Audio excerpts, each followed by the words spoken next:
Hi good morning, welcome back to 100 days ಪಯಣ series day 12ಗೆ. ಇದು ನಮ್ಮ 12ನೇ ದಿನ ಈ ಸೀರೀಸಲ್ಲಿ. ರೈಟ್ ನಾವು ನಾನೀಗ ರಾಜಸ್ಥಾನದ ಪುಷ್ಕರಲ್ಲಿ ಇದ್ದೀನಿ. ಇಲ್ಲಿಗೆ ರೀಚ್ ಆಗಬೇಕು ಅಂತ ಹೇಳ್ಬಿಟ್ಟು ದ್ವಾರಕಾದಲ್ಲಿ ಬೆಳಿಗ್ಗೆ 8:45 ಬಸ್ ಹತ್ತಿ ದ್ವಾರಕಾದಿಂದ ಅಹಮದಾಬಾದ್ಗೆ ಸುಮಾರು 448 ಕಿಲೋಮೀಟ್ರು, 10 ಅವರ್ ಜರ್ನಿ.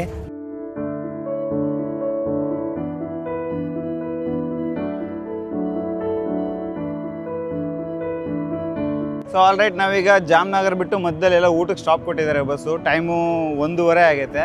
1:30 ಅಂತಂದರೆ ಇನ್ನೂ ಒಂದು 6 ಗಂಟೆಗೆ ರೀಚ್ ಆಗ್ತೀವಿ ನಾವು ಮೇ ಬಿ ಅಹಮದಾಬಾದ್ಗೆ. GSRTC ಬಸ್ ನೋಡ್ರಿ ಹೆಂಗೈತೆ. ಈ ಕಡೆಯಿಂದ ನೋಡಿದ್ರೆ ಇದೇ ಫ್ರಂಟ್ ಸೈಡ್ ಅನ್ಕೋಬೇಕು. ಎಲ್ಲೋ ಬೋರ್ಡ್ ಇಲ್ಲ ಅಂದಿದ್ರೆ ಫ್ರಂಟ್ ಸೈಡ್ ಅನ್ಕೋಬೋದು. ಆ ಬೋರ್ಡ್ಗಳೇನೋ ಇಲ್ಲ ತೆಗೆದಾಕ್ಬಿಟ್ರೆ.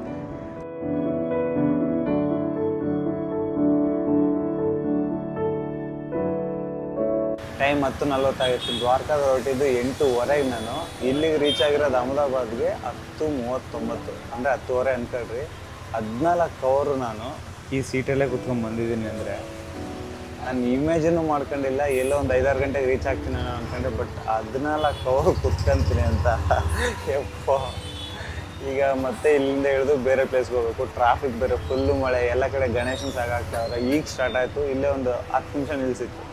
ರಾತ್ರಿ 10 ಗಂಟೆಗೆ ಅಹಮದಾಬಾದ್ ರೀಚ್ ಆಗಿ ಅಲ್ಲಿಂದ ಮತ್ತೆ 12 ಗಂಟೆಗೆ ಬಸ್ ಹತ್ತಿ ಅಜ್ಮೇರ್ಗೆ ಬೆಳಿಗ್ಗೆ 11 ಗಂಟೆಗೆ ರೀಚ್ ಆಗಿದ್ದೀನಿ. ಟೋಟಲಾಗಿ 24 ಗಂಟೆ ಬಸ್ ಜರ್ನಿ ಮಾಡ್ಕೊಂಡು ಫೈನಲಾಗಿ ನಾನು ರಾಜಸ್ಥಾನದ ಪುಷ್ಕರಲ್ಲಿದ್ದೀನಿ ಈಗ. ಬಟ್ ಆದರೆ ಈಗ ನಮ್ಮ ಪ್ಲಾನ್ ಬಂದ್ಬಿಟ್ಟು ಇಲ್ಲಿಂದ ಅಜ್ಮೇರ್ಗೆ ಹೋಗಬೇಕು. ಅಜ್ಮೇರ್ ಇಲ್ಲಿಂದ 15 ಕಿಲೋಮೀಟ್ರ್ ಐತೆ. ಅಲ್ಲಿ ನೋಡ್ತಿದ್ರಲ್ಲ ಬೆಟ್ಟ, ಆ ಬೆಟ್ಟ ದಾಟೋದ್ರೇ ಅಜ್ಮೇರ್ ಸಿಗುತ್ತೆ. ಅಜ್ಮೇರ್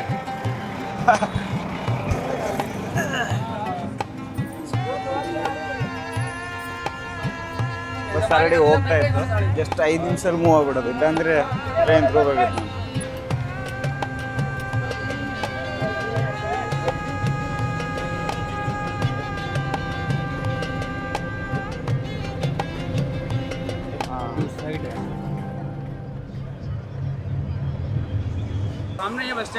ಫೈನಲಿ ನಾನು ಅಜ್ಮೇರ್ ರೀಚ್ ಆದೆ. ಇಷ್ಟಕ್ಕೆ ಎಲ್ಲಿ ಹೋಗ್ತಿದ್ದೀನಿ ಅಂತ ಅನ್ಕೊಂತಿರ್ಬೋದು. ನಾನೀಗ ಹೋಗ್ತಾ ಇದ್ದೀನಿ ಮಿನಿ ಕಾಶ್ಮೀರ್ಗೆ ಹೋಗ್ತಾ ಇದ್ದೀನಿ. ರಾಜಸ್ಥಾನಲ್ಲಿ ಮಿನಿ ಕಾಶ್ಮೀರ್ ನೋಡೋಕೆ ಹೋಗ್ತಾ ಇದ್ದೀನಿ. ಅದಕ್ಕಿಂತ ಮುಂಚೆ ನಾವೀಗ ಕಿಸಾನ್ಗರ್ ಅಂತ ಒಂದು ಕಿಸಾನ್ಗರ್ ಏನೋ ಐತೆ, ಅಲ್ಲಿಗೆ ಹೋಗಿ ಮತ್ತೆ ಅಲ್ಲಿಂದ ಆಟೋ ಮಾಡ್ಕೊಂಡು ಹೋಗ್ಬೇಕು.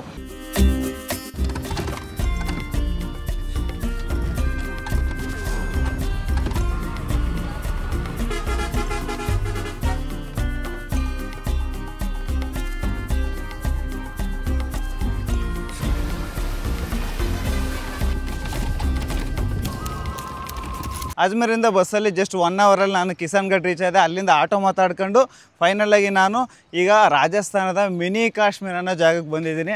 ಇಲ್ಲಿಗೆ ಬರೋ ಅಷ್ಟೊತ್ತಿಗೆ ನನಗೆ ಆಟೋದವ್ರು ಕನ್ವಿನ್ಸ್ ಮಾಡಿ ಎಷ್ಟು 300 ರೂಪಾಯಿ ಕೇಳ್ತವ್ರೆ 3 ಕಿಲೋಮೀಟ್ರಿಗೆ. ಏನು ಮಾಡಲಿ, ಮತ್ತು ಪರ್ಮಿಷನ್ ಬೇರೆ.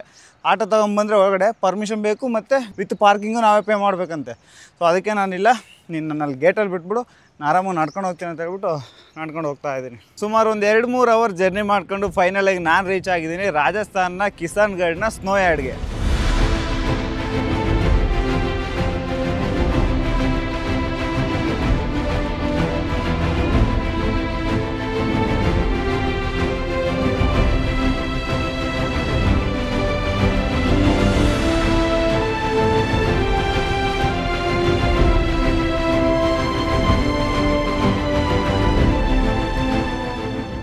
ನಿಮ್ಗೆ ಆಲ್ರೆಡಿ ಡೌಟ್ ಬಂದಿರ್ಬೋದು, ರಾಜಸ್ಥಾನಲ್ಲಿ ರಾಜಸ್ಥಾನಲ್ಲಿ ಮರುಭೂಮಿ ನೋಡ್ಬೋದು, ಒಂಟೆ ನೋಡ್ಬೋದು, ಸ್ನೋ ಇಲ್ಲಿಂದ ನೋಡೋಕ್ಕಾಗುತ್ತೆ ಅಂತ. ಬಟ್ ನನ್ನಿಂದ ಸುತ್ತಮುತ್ತ ಏನು ನೋಡ್ತಾ ಇದ್ರೆ ಇದೆಲ್ಲ ಸ್ನೋ ಅಲ್ಲ, ಇದೊಂದು ಡಂಪಿಂಗ್ ಯಾರ್ಡು.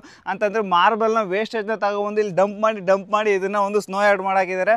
ಬಟ್ ಆದರೆ ಇದು ನಿಜವಾದ ಕಾಶ್ಮೀರನೂ ಅಲ್ಲ, ನಿಜವಾದ ಸ್ನೋನೂ ಅಲ್ಲ.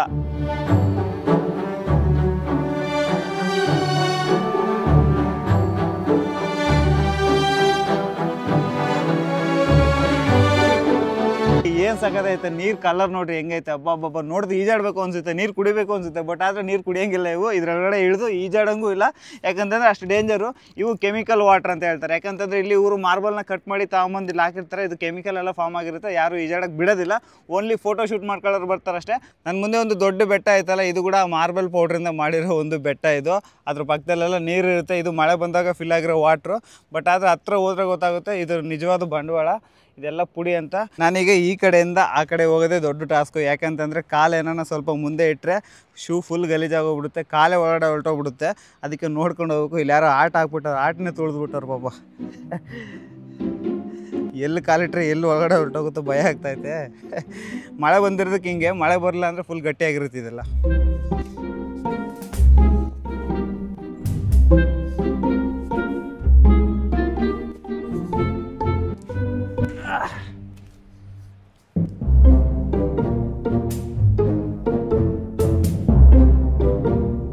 ಬಜೆಟಲ್ಲಿ ಕಾಶ್ಮೀರ್ ಟ್ರಿಪ್ ಮಾಡಬೇಕು ಅಂತಂದರೆ ಇಲ್ಲಿಗೆ ಬಂದರೆ ಸಾಕು, ಆರಾಮಾಗಿ ಫೋಟೋ ಗೀಟೋ ರೀಲ್ಸ್ ಎಲ್ಲ ತಗೊಂಡು ಹೋಗ್ಬೋದು.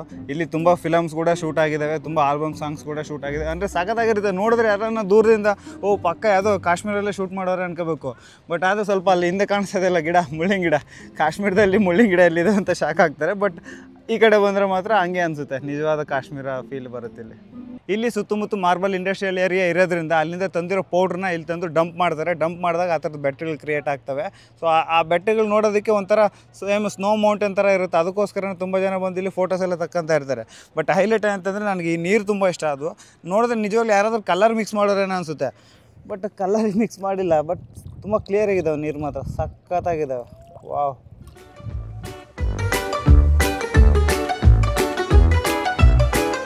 ನಾನಂತೂ ಮುಖಕ್ಕೆ ಖರ್ಚಿಪ್ ಕಟ್ಕೊಬಿಟ್ಟಿದ್ದೀನಿ. ತುಂಬ ಡಸ್ಟ್ ಬರ್ತಾ ಇತ್ತು. ಇಲ್ಲಿ ಮಾಸ್ಕ್ ತರೋದು ಮರ್ತೋಗ್ಬಿಟ್ಟೆ. ಫಸ್ಟ್ ಮಾಸ್ಕ್ ಹಾಕೋಬೇಕಿಲ್ಲಿ, ಇಲ್ಲ ಅಂತಂದರೆ ನಿಜ ಎಷ್ಟು ಡಸ್ಟ್ ಹೋಗುತ್ತೆ ಮೂಗುಗಡೆ ಅಂದರೆ ಲೆಕ್ಕನೇ ಇಲ್ಲ. ಇಲ್ಲಿ ಈ ವಾಟರ್ ಕಲರ್ ನೋಡಿ ಏನು ಸಖತ್ತಾಗೈತೆ. ನೋಡಿದ್ರೆ ಈಜಾಡಬೇಕು ಅನಿಸ್ತೈತೆ. ಬಟ್ ಯಾರನ್ನೂ ಇಲ್ಲಿ ಸ್ವಿಮ್ಮಿಂಗ್ ಮಾಡೋಕ್ಕೆ ಬಿಡೋದಿಲ್ಲ.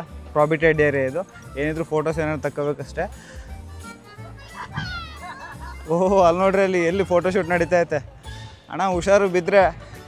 ಇಲ್ಲಿ ಜೀಪ್ ರೈಡ್ ಇರುತ್ತೆ, ಅದು ಆಟೋಮೆಟಿಕಾಗಿ ಒಂದೇ ಹತ್ರ ತಿರುಗ್ತಾನೆ ಇರುತ್ತೆ. ರೀಲ್ಸ್ ಎಲ್ಲ ಮಾಡ್ಕೊತಾ ಇರ್ತಾರೆ. ಕುದುರೆ ಐತೆ.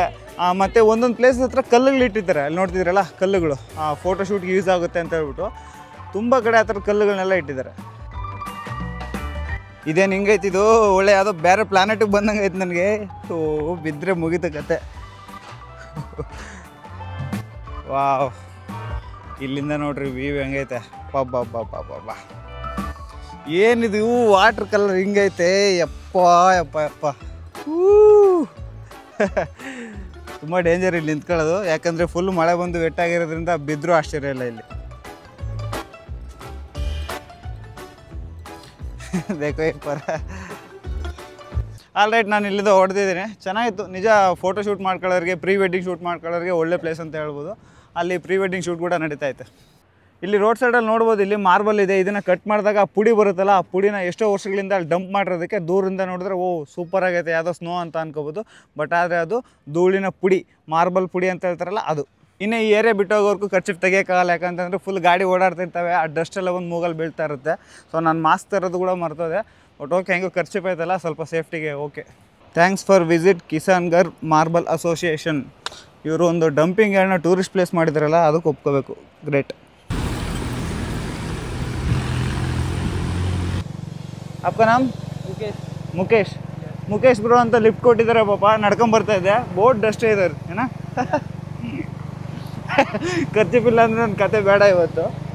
आप इधर घूम के आए ना वो अभी देख के आया आप भी? हाँ हाँ. मतलब कितने साल से है उधर? बहुत पुराना है.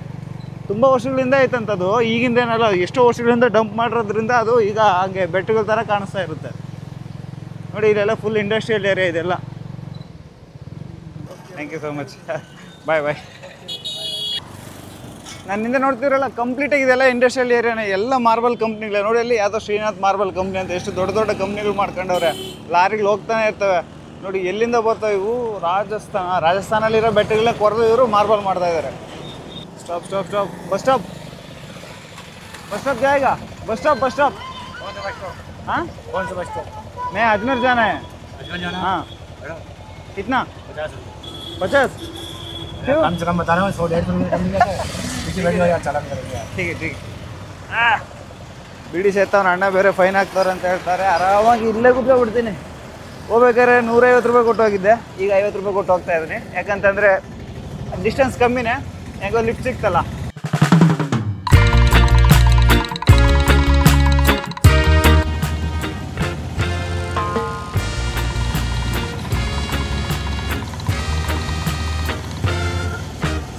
ಟೈಮ್ 6:12 ಆಗೈತೆ. ನಾನು ಅಜ್ಮೇರಿಂದ ಈ ಪುಷ್ಕರ್ಗೆ ಕರೆಕ್ಟಾಗಿ 5 ಗಂಟೆಗೆ ಬಂದೆ. 1 ಅವರ್ ಇಷ್ಟೊತ್ತು ಎಡಿಟ್ ಎಲ್ಲ ಮಾಡ್ತಾಯಿದ್ದೆ. ಸ್ವಲ್ಪ ರೆಸ್ಟ್ ಮಾಡಿ ಫ್ರೆಶ್ ಆಗಿ ಈಗ ಕುತ್ಕೊಂಡಿದ್ದೀನಿ. ಯಾಕೆ ಅಂತಂದರೆ ಆ ಡಂಪಿಂಗ್ ಯಾರ್ಡಲ್ಲಿ ಆ ಡಸ್ಟಲ್ಲಿ ನನ್ನ ಬಾಧೆ ಒಂದಿಂದಲ್ಲ. ನಿಜ ಆ ಖರ್ಚಿಪ್ ಕಟ್ಕೊಂಡು ಟೋಪಿ ಇಲ್ಲ ನನಗೆ ಅಲ್ಲಿ. ಮತ್ತೆ ಬಸ್ಸು ಆಟೋ ಎಲ್ಲಿ ನೋಡಿದ್ರು ಫುಲ್ ಎಲ್ಲ ಇಂಡಸ್ಟ್ರಿಯಲ್ ಏರಿಯಾ, ಎಲ್ಲ ಮಾರ್ಬಲ್ಲು ಟೈಲ್ಸ್ನೆಲ್ಲ ಕಟ್ ಮಾಡೋ ಇಂಡಸ್ಟ್ರಿಯಲ್ ಏರಿಯಾ ಅಲ್ವಾ, ಫುಲ್ಲು ಡಸ್ಟ್ ಇರುತ್ತೆ. ಸ್ವಲ್ಪ ಮಳೆನ ಬಂದರೆ ಒಂಚೂರು ಪರವಾಗಿಲ್ಲ, ಮಳೆ ಮೊನ್ನೆ ಬಂದೈತೆ, ಬಟ್ ಆದರೂ ಡಸ್ಟು, ಲಾರಿಗಳು ದೊಡ್ಡ ದೊಡ್ಡ ಕಲ್ಲುಗಳನ್ನ ತಗೊಂಡು ಹೋಗ್ತಾ ಇರ್ತವೆ, ಫುಲ್ ಡಸ್ಟ್ ಇತ್ತು. ಬಟ್ ಆದರೆ ಆ ಪ್ಲೇಸ್ ಮಾತ್ರ ಸಖತ್ತಾಗಿರುತ್ತೆ. ಎಕ್ಸ್ಪೆಷಲಿ ಯಾರು ಹೋಗ್ತಾರೆ ಅಂದರೆ ಅಲ್ಲಿಗೆ ಪ್ರೀ ವೆಡ್ಡಿಂಗ್ ಶೂಟು, ಕೆಲವು ಆಲ್ಬಮ್ ಸಾಂಗ್ಸು, ಮೂವಿ ಸಾಂಗ್ಸ್ ಕೂಡ ಶೂಟ್ ಮಾಡ್ತಾರಲ್ಲಿ. ಯಾಕೆಂತಂದರೆ ಈಗ ಸಡನ್ನಾಗಿ ಕಾಶ್ಮೀರ್ಗೆ ಹೋಗಿ ಶೂಟ್ ಮಾಡ್ಕೊ ಬರೋದಕ್ಕಿಂತ ರಾಜಸ್ಥಾನದ ಈ ಡಂಪಿಂಗ್ ಗಾರ್ಡಲ್ಲಿ ಶೂಟ್ ಮಾಡ್ಬಿಡ್ತಾರೆ. ಯಾರು ಗೊತ್ತಾಗುತ್ತೆ ಹೇಳ್ರಿ? ಈಗ ನೀವೇ ನೋಡಿರಿ, ಸ್ಟಾರ್ಟಿಂಗಲ್ಲಿ ನೋಡಿದಾಗ ರಾಜಸ್ಥಾನಲ್ಲಿ ಸ್ನೋ ಎಲ್ಲ ಐತೆ ಅಂತ ಹೇಳ್ಬಿಟ್ಟು ನಾನೇ ಶಾಕ್ ಆಗೋದೆ. ಪುಷ್ಕರಲ್ಲಿ ನಾನು ಸ್ಟೇ ಆಗಿರೋ ಹೋಟೆಲ್ ವ್ಯೂ ತೋರಿಸಿ ನೋಡಿ ಹೆಂಗೈತೆ. ಇಲ್ಲಿಂದ ನೋಡಿದ್ರೆ ಲೇಕ್ ವ್ಯೂ ಕಾಣಿಸುತ್ತೆ. ಈ ಕಡೆ ರೂಮು ಸಿಂಗಲ್ ಬೆಡ್ಡು, ಸೊ ಆರಾಮಾಗಿ ಕೂತ್ಕೊಂಡು ಇಲ್ಲೆಲ್ಲ ಎಡಿಟ್ ಎಲ್ಲ ಮಾಡ್ಕೋಬೋದು. ಎಲ್ಲ ಕಿತ್ತಾಕ್ಬಿಟ್ಟಿದ್ದೀನಿ ನಾನು, ತಲೆ ಕೆಡ್ಸ್ಕೊಬಿಟ್ಟು ಅದ್ರ ಬಗ್ಗೆ. ಹೊರಗಡೆ ಬಂದರೆ ನೋಡಿ ಹೆಂಗೈತೆ. ಇಲ್ಲಿ ಒಂದು ಗಣೇಶನ ವಿಗ್ರಹ ಐತೆ, ಎಲ್ಲ ಪೂಜೆ ಎಲ್ಲ ಮಾಡ್ತಿರ್ತಾರೆ. ತುಂಬ ಬುಕ್ಸ್ ಎಲ್ಲ ಇರ್ತವೆ. ಇಲ್ಲಿ ಕೂಡ ಕೂತ್ಕೊಂಡು ಆರಾಮಾಗಿ ಲೇಕ್ ವ್ಯೂನ ಎಂಜಾಯ್ ಮಾಡ್ಬೋದು. ಇನ್ನು ಹಿಂಗೆ ಮುಂದೆ ಬಂದರೆ ತುಂಬ ಜನ ಭಕ್ತಾದಿಗಳು ಇಲ್ಲೆಲ್ಲ ಸ್ನಾನ ಮಾಡ್ತಾ ಇರ್ತಾರೆ. ಇನ್ನು ಈ ಕಡೆ ಎಲ್ಲ ಆರಾಮಾಗಿ ಓಡಾಡ್ಬೋದು. ಈ ಉಯ್ಯಾಲು ಇತ್ತು, ಅದು ಯಾಕೋ ರಿಪೇರಿ ಆಗೋಗ್ಬಿಟ್ಟಿದೆ, ಕೂತ್ಕೊಳ್ಳೋಕ್ಕಾಗಲ್ಲ ಅಲ್ಲಿ. ಬಟ್ ಲಿಟ್ರಲಿ ಸಖತ್ತಾಗೈತೆ. ನಾನು ಸ್ಟೇ ಆಗಿರೋದು ಭರತ್ ಪ್ಯಾಲೇಸ್ ಅಂತ ಹೇಳ್ಬಿಟ್ಟು, ನಿಜ 300 ರೂಪಾಯಿಗೆ ನನಗೆ ಸಿಂಗಲ್ ರೂಮ್ ಸಿಕ್ಕೈತೆ with beautiful view. Wow. Actually ಅಲ್ಲಿ ಬೆಟ್ಟ ಕಾಣಿಸ್ತೈತಲ್ಲ, ಅದನ್ನು ದಾಟ್ ಹೋಗ್ಬೇಕು ನಾವು ಅಜ್ಮೇರ್ಗೆ ಹೋಗ್ಬೇಕು ಅಂತಂದರೆ. ಬಟ್ ಇದೇನೈತೆ ಈ ಲೇಕ್ ವ್ಯೂ, ಇದಕ್ಕೋಸ್ಕರನೇ ಕೊಡ್ಬೇಕು ದುಡ್ಡು. ನಿಜ ಸಖತ್ತಾಗೈತೆ. ನೋಡ್ತಿದ್ರಲ್ಲ, ಇದೇ ಭರತ್ ಪ್ಯಾಲೇಸ್ ಅಂತ. ನಾನೀಗ ಮೇಲ್ಗಡೆ ಬಂದಿದ್ದೀನಿ, ಇದು ಟೆರಸ್ ವ್ಯೂ. ಇಲ್ಲಿಂದ ಮಾತ್ರ ಸಖತ್ತಾಗಿ ಕಾಣುತ್ತೆ ವ್ಯೂ ಮಾತ್ರ. ಇದೇ ರೆಸ್ಟೋರೆಂಟು, ನಾವಿರೋದು ಹೋಟೆಲ್ದು ರೆಸ್ಟೋರೆಂಟು, ಭರತ್ ಪ್ಯಾಲೇಸ್ ಅಂತ ಹೇಳಿದ್ನಲ್ಲ. ಬಟ್ ಎಷ್ಟು ದೊಡ್ಡದು ಗೊತ್ತಾ, ಇಲ್ಲಿ ಆರಾಮಾಗಿ ನಿಜ ಫ್ಯಾಮಿಲಿ ಎಲ್ಲ ಬಂದು ಇಲ್ಲಿ ಕುತ್ಕೊಂಡು ಎಷ್ಟೊತ್ತಾದ್ರೂ ಟೈಮ್ ಪಾಸ್ ಮಾಡೋದು. ರಾತ್ರಿ ಹೊತ್ತು ಹೆಂಗಿರುತ್ತೆ ಗೊತ್ತಾ, ಇಲ್ಲಿಂದ ರಾತ್ರಿ ಹೊತ್ತು ಅಲ್ಲಿ ಚಂದ್ರನ ಬೆಳಕು ಬರುತ್ತೆ, ಏನು ಸಖತ್ತಾಗಿರುತ್ತೆ ಗೊತ್ತಾ. ಇಲ್ಲೆಲ್ಲ ಫುಲ್ಲು ಎಷ್ಟು ಕಲರ್ ಲೈಟ್ ಹಾಕಿರ್ತಾರೋ.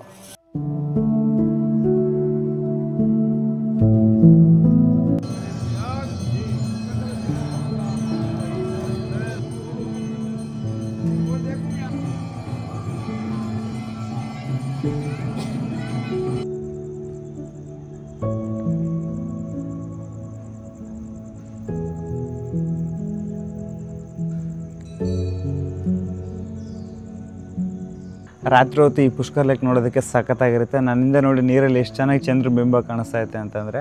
ಈ ಪುಷ್ಕರ್ ಸುತ್ತಮುತ್ತ ಇನ್ನೂ ತುಂಬ ಇಂಪಾರ್ಟೆಂಟ್ ಪ್ಲೇಸಸ್ ಇದ್ದಾವೆ. ಸೊ ಆ ಕಂಪ್ಲೀಟ್ ಪ್ಲೇಸಸ್ನ ನಾನು ನೆಕ್ಸ್ಟ್ ವಿಡಿಯೋದಲ್ಲಿ ತೋರಿಸ್ತೀನಿ. ಸೊ ಇಲ್ಲಿಗೆ ಈ ಲಾಗ್ನ ಎಂಡ್ ಮಾಡ್ತೀನಿ. ವಿಡಿಯೋ ಹೆಂಗೆ ಅನಿಸ್ತು ಅಂತ ಹೇಳ್ಬಿಟ್ಟು ಮಿಸ್ ಮಾಡಿದೆ ಕಮೆಂಟ್ ಮಾಡಿ ತಿಳಿಸಿ. ಸೊ ಸಿಗೋಣ ಮತ್ತೆ ಮುಂದಿನ ವಿಡಿಯೋದಲ್ಲಿ, ನಾಳೆನೂ ಸಿಗೋಣ. ಅಲ್ಲಿವರೆಗೂ ಟಾಟಾ, ಟೇಕ್ ಕೇರ್, ಬಾಯ್.